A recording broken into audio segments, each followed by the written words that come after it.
உன் வாழ்க்கையில் நீ ஒட்டஞ்ச உள்ளத்தோடு இருந்தீன்னா வெளிச்சம் உனக்குள்ளே வரும். ஆமென். ரெண்டாவது சாந்த குணம் உள்ளவங்களா. மூணாவது சாந்த குணம் இருக்கணும். சாந்த குணம் இருக்கணும். சாந்த குணத்துக்கு ஆப்போசிட் என்ன குணம்? சண்டை போடுற குணம். எப்போ பார்த்தாலும் சில ஆள் சண்டை சண்டை, எங்கே பார்த்தாலும் சண்டைக்கு நிற்பான். ஏதாவது ஒரு காரியம் நடந்து அந்த அமர்த்தி மெதுவாக நல்ல அமைதியாக செய்கிறதுக்கு ஆட்கள் தேவை. எங்கே போனாலும் சண்டைக்கு நிற்கிற ஆட்களை பார்க்குறோம். சாந்த குணம் இல்லாமல் இருக்கிற ஆட்களை பார்க்குறோம். வாழ்க்கையில் வீட்டுக்குள்ளே சாந்தமாக இருக்கிறியா, சண்டை போட்டுக்கிட்டு இருக்கிறியா? வெளிச்சம் வேணும்னா சாந்த குணம் வேணும். சாந்த குணம்லாம் லேசில் வந்துடாது. கல்யாணம் கட்டின உடனே கொஞ்சம் ஒரு வாரத்திலேயே தெரிஞ்சு போகும் உனக்கு சாந்த குணம் இருக்குதா இல்லையா, எப்படிப்பட்ட குணம் இருக்குது. நான் எப்பவும் சொல்லுவேன், நம்ம சர்ச்சில் சில ஆட்கள் இருப்பாங்க, சண்டே ஸ்கூலில் எடுப்பாங்க, ஆராதனைக்கு வருவாங்க, காணிக்கை எடுப்பாங்க, ஆராதனையில் அப்படி பரலோகத்துக்கு போன மாதிரி இருக்கும். அவங்கள கேட்கும் போது சரி இவங்க நல்ல பிள்ளைகளாக தான் இருக்கிறாங்கன்னு சொல்லி கேட்பாங்க என்கிட்ட எப்படி இந்த பிள்ளைன்னா, நல்ல பிள்ளை தான், நல்லா ஊழியம் செய்யுது, நல்லா ஆண்டவர் ஆராதிக்குது, எல்லாம் செய்யுது. கல்யாணிட்டு ஒரு மாதத்தில் புருஷன் வந்துடுவான். நல்ல பிள்ளைன்னு சொன்னீங்களா பாஸ்டர்? என்ன பாஸ்டர், அது போடுற சண்டையும் அது பேசுகிற பேச்சும் தாங்க முடியலையே பாஸ்டர்.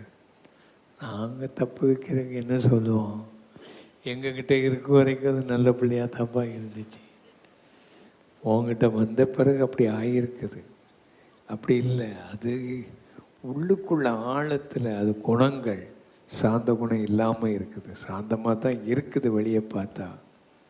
கல்யாணம் கட்டி வர்ற பிள்ளைகள்லாம் பார்த்தா கல்யாணத்தன்னைக்கு அமைதியாக தான் உட்காந்துருக்கு. இப்போ உள்ள பிள்ளைகள் அப்படி தெரிய மாட்டேன், அப்போ பேசிக்கிடுறாங்க. அந்த காலத்துலலாம் அந்த பொண்ணு தலையே தூக்காது, தலை இப்படியே தாங்க. நான் சின்ன வயசுலலாம் பார்த்துருக்குறேன்.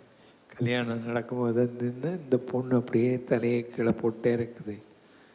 இப்போ உள்ளதெல்லாம் தலையை நிமித்திக்கிட்டு கொண்டையெல்லாம் போட்டு ஒரு மாதிரி தான் இருக்குது. இப்போவுமே அப்படி இருக்குன்னா பிறகு எப்படி இருக்கும் அப்படிங்கிறத பார்த்துக்கணும். அதனால் உங்கள் வாழ்க்கையில் நீங்கள் சாந்த குணம் நமக்கு வேணும், அது கண்டிப்பாக வேணும். சாந்த குணம் உள்ளவங்க பூமியை என்ன செய்கிறாங்க?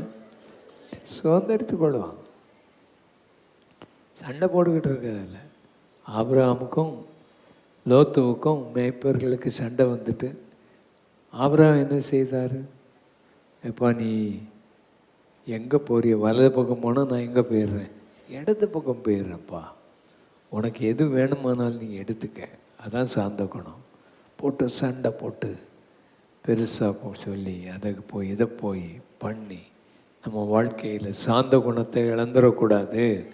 அதனால் சாந்த குணம் ரொம்ப முக்கியம். உனக்கு சாந்த குணம் இருக்குதா, சண்டை போடுற குணம் இருக்குதா என்பதை பாரு. அடுத்தாப்பில் நம்ம பார்க்குறோம், நீதியின் மேலே பசித்தாக இருக்கணும், ஆண்டவரை அறியணும், ஆண்டவரை பார்க்கணும், உண்மையாக இருக்கணும், வாழ்க்கையில் சுத்தமாக இருக்கணும், நீதி செய்யணும். அதுதான் என் வாழ்க்கையில் தாகம் பசி அதில் உனக்கு இருக்குதான்னு பாரு. அது இல்லாமல் வேறு எதுலேயோ பசி உனக்கு இருக்குதா சோதித்து பார்த்துரு. டிவி மேலே பசி இருக்குதா, ஃபோன் மேலே பசி இருக்குதா, ஏதோ ஒரு சீரியல் மேலே பசி வச்சுருக்கியா, ஆண்டவர் மேலே பசியாக இருக்கியா, ஆவியின் மேலே பசியாக இருக்கியா? இதை நீ கவனித்து அந்த வெளிச்சத்துக்குள்ளே வர நீ பாரு. இறக்க குணம் உனக்கு வேணும். இறக்க கஷ்டப்படுறவங்க பார்த்தா, பாடுபடுறவங்கள பார்த்தா கொஞ்சமாவது ஒரு இறக்க குணம் இருக்குதான்னு பாரு. இருதயத்தில் சுத்தம் இருக்குதான்னு பாரு. ஏதாவது தப்பு இருந்தால் உடனே அறிக்கை செய்து அது இருதயத்தை சுத்திகரித்து தேவனை தரிசிக்க பாரு. சமாதானம் பண்ணுகிற ஆளாரு, சமாதானமாகவும் இரு. சமாதானம் பண்ணு. சமாதானம் பண்ணுறதுக்கு பதிலாக சமாதானத்தை கெடுத்து போடுற ஆளாக இருக்காத. எங்கே போனாலும் சமாதானம் பண்ணுற ஆளாரு. ஒரு ஆள் உங்ககிட்ட ஒரு காரியத்தை சொல்லிட்டாரு, அதை சமாதானம், அங்கே பிரச்சனை இருக்குது, அதை சமாதானம் பண்ணுற ஒரு ஆளாகிரு. கூட கொஞ்சம் சமாதானத்தை கெடுத்துடாத. உன் வாழ்க்கையில் சமாதானம் பண்ணுற ஆளாக இரு. நீதி நிமித்தம் என்ன செய்யணும்? துன்பப்படணும். நீதி செய்து துன்பப்படணும். அநேகர் நம்ம பற்றி எழுதுவாங்க, அநேகர் நம்ம பற்றி பொய்யான மொழிகளை, அடுத்த வசனம் சொல்லுது, தீமையான மொழிகளை நம்ம மேலே பேசுவாங்க. சந்தோஷப்பட்டு என்ன செய்யுங்க? கழிகூறுங்க. சில ஆள் தீமையான மொழிகள்லாம் பேசுவாங்க, நம்மளை பற்றி நிறைய போடுவாங்க. டப்புன்னு எப்படியோ கை அப்படி காட்டான் அப்படி வரும். அதை பாருங்கள், இப்படி பண்ணியிருக்காங்க, அப்படி பண்ணியிருக்காங்க, எல்லாத்தையும் அவங்க போடுவாங்க. சந்தோஷப்பட்டு கழிவுறுங்கள். நீங்கள் உங்கள் இருதயத்தில் எப்படி